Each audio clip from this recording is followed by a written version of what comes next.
We are commencing legal action against Mrs. Meghan Markle. Her televised allegations, particularly the Oprah interview, have inflicted undue harm upon the royal family. An apology no longer suffices.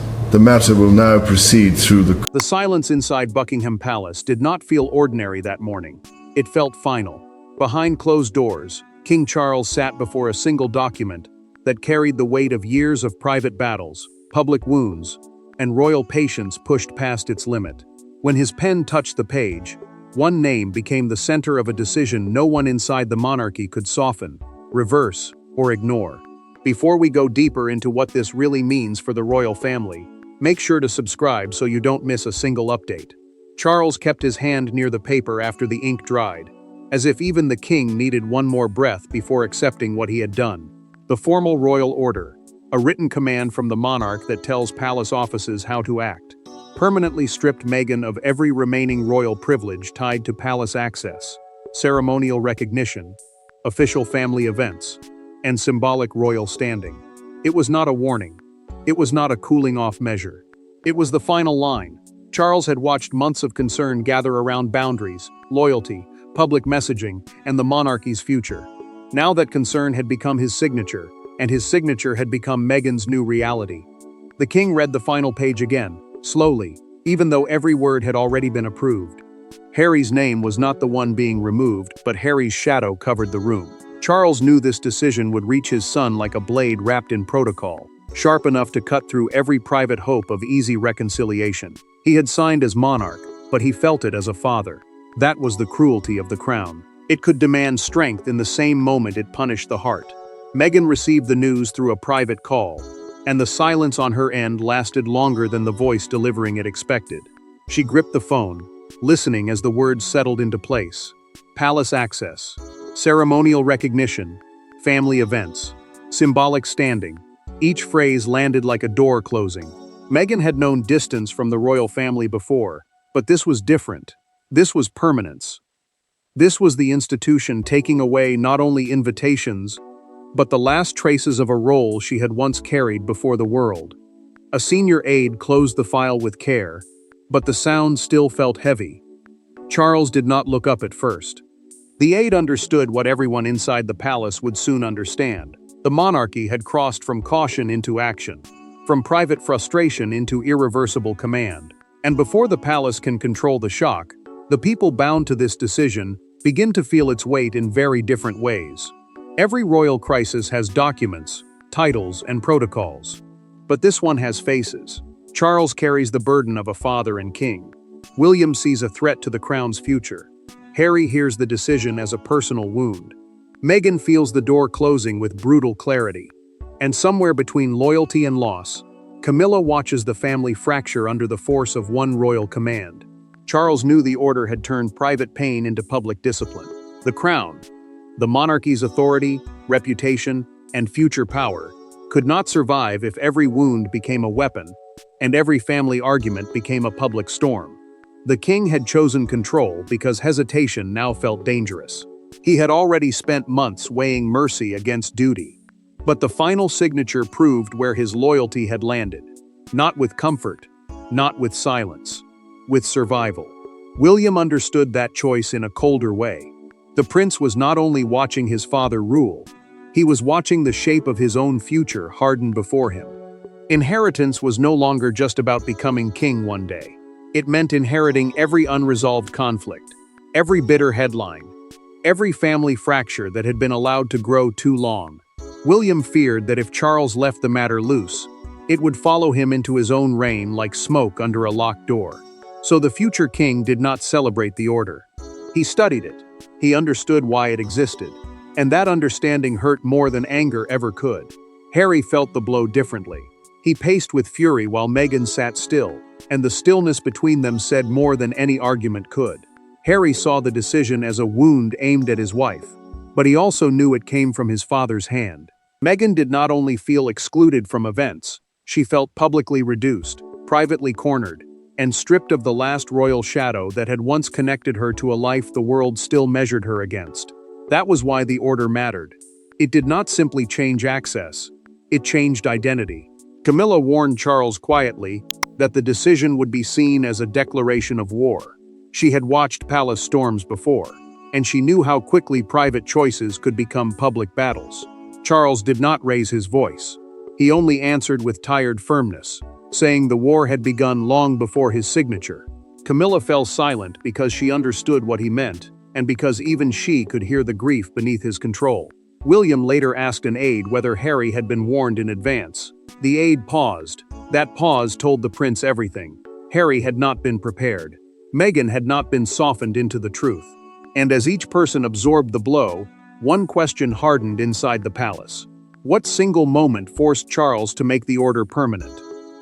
To understand why the king's hand did not tremble at the final signature, the story must return to the incident everyone tried to bury. The order did not appear from nowhere. It was born from one night that palace officials never forgot. A private remembrance ceremony at St. George's Chapel became the point of no return, not because of shouting before cameras, but because of a conversation behind a closed vestry door. After that night, Charles no longer saw the conflict as a misunderstanding. He saw it as a breach. Meghan felt the change before anyone explained it. Her place in the chapel had been moved, her access narrowed, her presence handled like a problem instead of a person. St. George's Chapel, a royal church inside Windsor Castle, where family ceremonies and solemn services often carry deep emotional meaning, had been chosen for quiet remembrance, not conflict. Charles wanted dignity, because the family had already bled too much in public. The king wanted silence because silence was the last thing still protecting them. Harry saw Meghan's face change when she realized the seating had not been discussed with her. He leaned closer, asked what was wrong, and she answered in a voice low enough to sound controlled but sharp enough to wound. Meghan felt deliberately sidelined. Harry felt she had been humiliated. That mattered, because the ceremony was not just a service. It was supposed to prove the family could still stand together, without turning grief into another battlefield. The closed vestry door changed everything. A vestry is the small private room beside a church, where clergy, aides, and family members may step away from the main service. Behind that door, Meghan confronted a senior palace aide overseeing future access and ceremonial recognition. She demanded written confirmation of her future ceremonial status, meaning clear proof of how she would be treated at royal events going forward. The aide listened, then wrote down the request. Harry confronted the aide afterward, his anger rising as Meghan stood beside him in wounded silence. He asked who had approved the change. The aide did not answer quickly enough. That pause fed Harry's fury and confirmed Meghan's fear. Inside the palace, a documented account of that exchange was later prepared for Charles, recording the request, the tone, and the timing. It was not gossip. It was placed before the king as an internal account. Charles studied the note after midnight, removed his glasses, and sat without speaking alone. The monarch understood the meaning. No one, he whispered, could use royal mourning to negotiate royal privilege. From that moment, the palace stopped debating temporary restrictions and began preparing a permanent order. But when the past finally reaches the present, paperwork is no longer enough. Someone has to face the person losing everything. The confrontation happens without cameras, without courtiers crowding the walls, and without the soft language the palace uses in public. Meghan enters knowing the order is real. Charles waits knowing mercy has already been spent. Between them sits a polished table, a sealed folder, and the remains of a family story that once promised modernity, hope, and unity, before it curdled into suspicion. Meghan did not sit like someone ready to accept a verdict. She sat like someone prepared to fight the meaning of it. Charles had agreed to one private meeting before the order moved across palace departments, the separate offices that manage royal schedules, access, invitations, ceremonies, and official communication. The king wanted this meeting because the decision was too severe to travel only through aides. Meghan wanted it because silence would have made her look defeated. That mattered for both of them. He needed authority to look human. She needed dignity before the door closed. Charles watched her eyes move toward the sealed folder, then back to him. Meghan told him the decision felt like punishment dressed in royal language. The king answered slowly, saying privilege could not survive without trust. Meghan did not flinch, but the words struck deep, because this was no longer about one reception, one chapel seat, or one painful misunderstanding. This was about whether the palace believed she still belonged anywhere near its inner life. She heard the answer in his voice before he finished speaking. The king struggled more than he allowed her to see. Harry was not in the room, yet Harry sat between them like an invisible witness. Charles knew his son would feel every line of the order as betrayal. He also believed the institution had been wounded too many times by personal conflict spilling into public life. That was why the moment mattered. A father could ache. A monarch could not bend simply because the ache was real. Charles had to choose which pain he could live with. Meghan pushed the sealed folder back across the table without opening it. The gesture forced Charles to say what the paper already carried. The order was permanent. No review in a few months. No soft return after headlines cooled. No private exception hidden behind family feeling. Meghan's face tightened, and the king placed one hand on the folder as if holding the whole monarchy in place. Charles told her there would be no appeal through emotion, media pressure, or family guilt. Meghan stood first, and for one sharp second, it looked as if she had taken control of the room. But power had already left that table. It had moved to the people waiting beyond the door. The people who would turn royal pain into royal procedure. And once Meghan leaves that room, the decision passes from raw emotion into the colder hands of royal authority.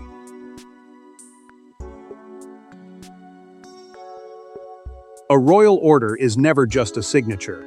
It is a chain reaction. Doors are informed. Diaries are changed. Names are removed from lists that most people never see. Behind the velvet language of monarchy, the machine begins to move with frightening precision. And at the center of that machine stands William, watching the future he will inherit become less forgiving by the hour. William did not speak when the first briefing began. He only listened. The access lists, private records showing who may enter certain royal spaces, attend protected gatherings, or receive direct palace contact, had already been marked for review. Ceremonial briefings, meaning the planning notes used to arrange royal appearances and formal family roles, now carried Meghan's name in a different category. That mattered because palace language can sound soft, while its effect is brutal. A changed category can decide who stands near the monarch, who receives an invitation, and who disappears from the frame of royal life. The prince kept his expression controlled as aides explained guest protocols, internal correspondence, and future royal event planning. Guest protocols are the rules that decide who is invited, where they sit, and how they are treated during royal occasions. William understood why the order had to be clear. Confusion would invite pressure. Soft wording would invite challenge. But clarity came with a price, and the future king knew that price would be paid inside his own family. Meghan was being removed from future ceremonial consideration. Harry would feel every sentence as if it had been written against him too. William finally asked whether Harry had been left any path back as a son, separate from Meghan's lost privileges. The room tightened. One aide looked down before answering, and that small hesitation told the prince what no briefing paper dared to say. The crown could protect its boundary, but it could not promise that a brother would not break against it. William's face changed, not with anger but with a colder sadness. He understood the difference between defending the monarchy and damaging the last fragile bridge to Harry. Camilla read a summary later and carried it to Charles with the quiet urgency of someone who knew headlines before they were printed. The Queen Consort warned him that permanence would become the story. Charles did not deny it. He told her permanence was the point. The king believed a temporary measure would only restart the same struggle in another season, with another leak, another wound, another fight over belonging. The machinery locked into place with a calm that felt almost cruel. William left the briefing knowing the order had grown beyond one document. Camilla left Charles knowing the king would not soften it, and by the time the palace doors begin closing one by one, the order is no longer a document. It is a new reality. The first consequence does not arrive as a public speech. It arrives as a quiet refusal. A name missing from a private reception list. A palace contact who no longer answers directly. A ceremonial invitation that never comes. For Meghan, the shock becomes real, not in the grand language of monarchy, but in one small moment, when a familiar door no longer opens. Harry found the omission first. He had checked the schedule, because the upcoming family commemoration was meant to be private, controlled, and painful enough without another confrontation. A family commemoration is a gathering held to honor a royal relative, often carrying deep emotional meaning because it joins memory, duty, and public symbolism in one moment. Meghan's name should have been there beside his. It was not. That mattered because this was the first visible proof that the king's order had moved from paper into life. This was not theory anymore. This was absence. Meghan watched Harry read the schedule again, then again, as if repetition could force her name back onto the page.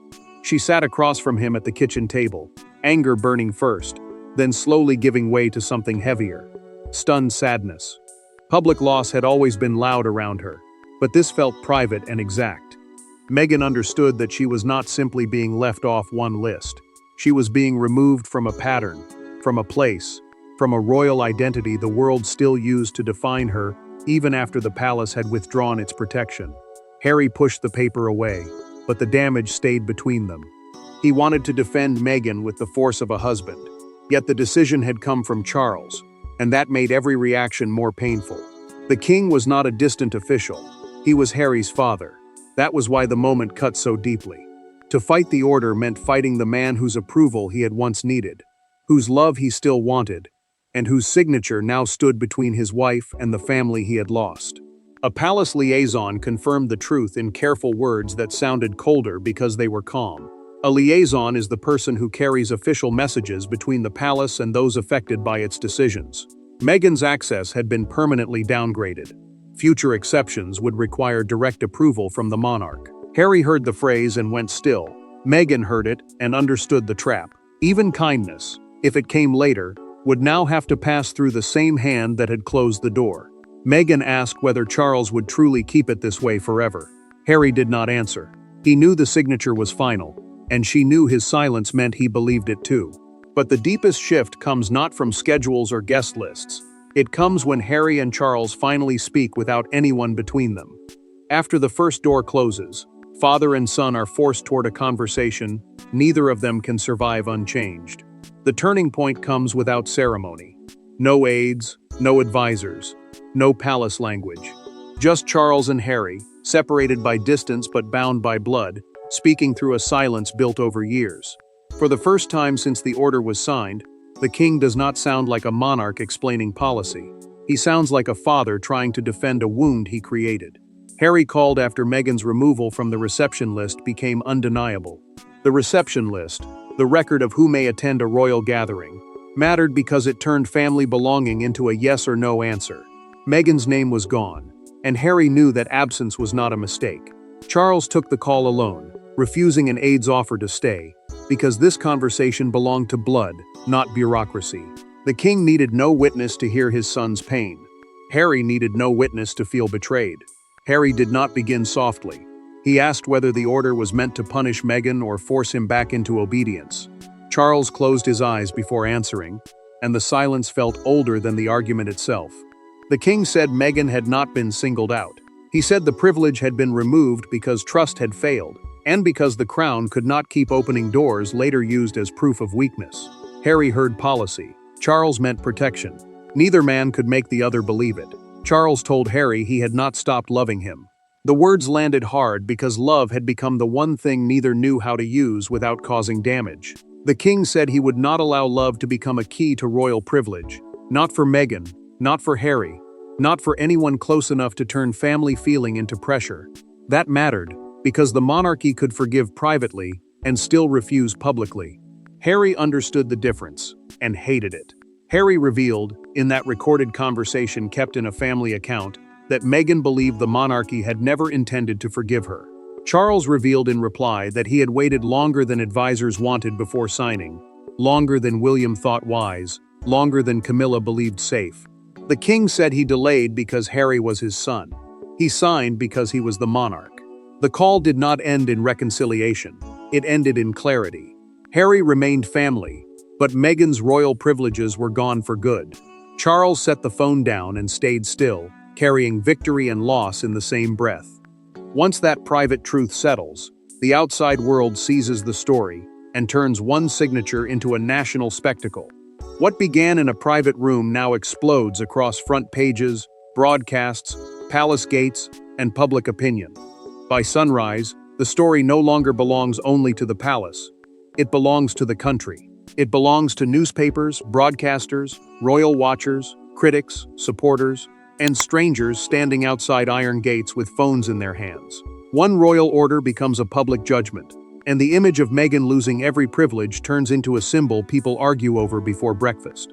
Meghan watched the first broadcast in silence, her face still while strangers measured her life in clipped sentences. Buckingham Palace, the monarch's main London residence and the public symbol of royal authority, had already released careful language about boundaries, continuity, and the protection of royal service. That mattered because the palace was trying to make the order sound controlled, not cruel. It also mattered because every careful word made the loss feel more official. Meghan was not being discussed like a woman receiving painful news. She was being discussed like a constitutional problem. Charles saw the morning coverage from his desk, and his jaw tightened before the first segment ended. Palace communications, the office work that shapes how royal decisions are explained to the public, had moved quickly to frame the order as necessary discipline. The king understood why. Without a clear message, the story would become chaos. But he also saw what the broadcasters saw. A father had signed away the last formal royal privileges of his son's wife. Charles wanted the world to see structure. The world saw exile. The front page arrived like a verdict. A London newspaper carried a stark black-and-white photo of Buckingham Palace gates beneath the headline, "The final royal door closes." That single image captured the public mood better than any statement could. It made the order feel cold, permanent, and impossible to soften. Meghan saw the headline repeated on screen and looked away. Charles saw it quoted by commentators and said nothing. Both understood that one sentence had turned private pain into national theater. Outside Buckingham Palace, a small crowd gathered as the morning hardened into argument. Some defended Charles as decisive, saying the monarchy had finally drawn a line. Others called the move cold, saying Meghan had been pushed beyond forgiveness. A broadcaster near the gates described it as, "The day private pain became royal policy," then repeated the phrase as if he knew it would travel. The crowd reacted because the story carried more than royal drama. It asked whether family love should survive public damage, and whether an ancient institution could afford mercy when mercy looked like weakness. The noise grew, but the truth underneath grew sharper. Meghan had become the face of loss. Charles had become the face of authority. The monarchy had won control, yet paid for it in human feeling. And when the shouting fades, and the headlines lose their heat, one final truth remains inside the palace walls. In the end, the order was not only about Meghan. It was about what the monarchy believed it could no longer carry. Charles signed as a king, but he suffered as a father. Meghan lost more than invitations. She lost the last formal shadow of royal belonging. Harry was left between love and blood, and the crown, ancient and wounded, chose survival over sentiment. Charles understood the final meaning before the public statement even cooled. Royal privileges, the special access, recognition, ceremonial place, and symbolic protection given through royal connection, had been permanently removed from Meghan. The palace had drawn a hard boundary around who could enter, who could stand close, and who could still be treated as part of royal life. That mattered because boundaries inside monarchy are never only personal. They become signals. They tell the family, the country, and the world who still belongs. The king sat alone after the statement was released, staring at the empty chair across from him, as if Harry had just left the room. Charles had won control, but victory gave him no comfort. The monarch had protected continuity, meaning the steady survival of royal duty from one reign to the next. Yet he had paid for it with something no statement could repair. He had not stopped being a father. He had simply chosen to be king first. Meghan accepted the reality with wounded pride. She understood that the institution had chosen to define her from the outside rather than welcome her back inside. Meghan had once carried a royal place before the world, and now the world was watching that place vanish in official language. Her silence did not mean surrender.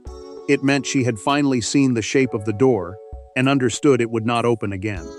William recognized the order as a preview of the monarchy he would inherit. The prince saw a future that was colder, stricter, and less willing to blur family pain with public duty. Harry's place remained emotionally unresolved but practically defined. He was still Charles's son. He was still blood. But Meghan was no longer protected by royal privilege, and Harry knew that love could not undo what authority had sealed. The final verdict was clear. This moment ended the illusion that the old royal family could return unchanged.